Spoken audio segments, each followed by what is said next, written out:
all the time. The other thing is on the question of presidential directives.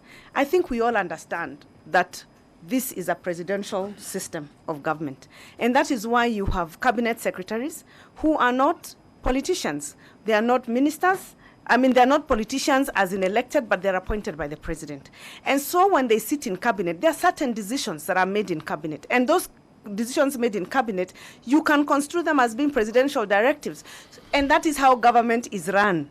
Decisions start in cabinet level, then they come and translate it in the ministerial level, then you adjust your budgets accordingly, then you seek approvals according to the way. That is the way government runs. There's no other way. Why would anybody want to be president if you cannot make a decision on how to implement your manifesto? People Mr. Chairman, as she responds nicely on that issue. No. It was clarifying something. As she responds nicely on that issue, I'm happy she has been responding very well, quite well, dearly. The presidential directive issue came in respect of day-to-day handling of the activities within the ministry to do with, for example, the expenditure and the activities which involved the 3.5 billion shillings. So you see, whether you are handling all issues at the pleasure of the president, the manner in which it is invoked is how it came to us, and we thought it was intended for that matter. Honorable Chair, to respond to that question, I have explained how presidential directives work. They work within the context of cabinet, and there is a way we work as cabinet ministers and how we adjust the institutions to ensure that we deliver on the specific manifesto or directives of government. There are no day-to-day running by the president of any ministry. I don't think that's his role. I don't think he has attempted to do it, and certainly it was not in the Ministry of Devolution and Planning. The third is on the lack of procedure on procurement. Honorable members, we're not talking about a normal thing. We're talking about a theft that was orchestrated unusually. So it is not a normal routine thing to say, why didn't you approve it or why didn't you reject?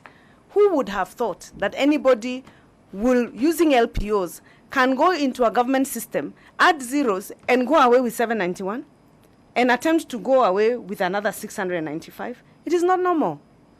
So it is not something you say, why didn't you follow procedure? We did not expect them not to follow procedure. We assumed that all procurement of government, of the ministry, is going through the normal procedure using the MTC. As you have seen, you're here investigating a classic example of fraud. Let me also remind this committee that the person who called the CID to investigate the matter of the 695 was me, Anne Waiguru. There was a question that was been asked by Honorable Jessica Mbalu, is why are they all against you? Probably that is it. I innocently called the CID, and maybe I shouldn't have, according to them. So understanding the issue that this is not a normal procedure, because the normal procedures were followed by government in other things. This is a unique situation. And as we said, there was not even a tender. There were just LPOs with a circular from Supplies Branch, which is another ministry. Ministry of Housing. So some unscrupulous people found a way of subverting the system to get the money that they wanted. Honorable members, I have demonstrated to this committee that when I sensed that there were inflated costs, I wrote and I raised that issue and ensured that those costs were coming down. If by any reason I was interested in making sure that they get the money, I would not have raised that issue. I would have just let it go. But I'm the one who even said in this committee, even if they bring you another LPO that says that their payments are justified at 791, I would dispute it because the road was only 3.1 kilometers. And there's no way you can spend 791 million shillings on a 3.1 kilometer road.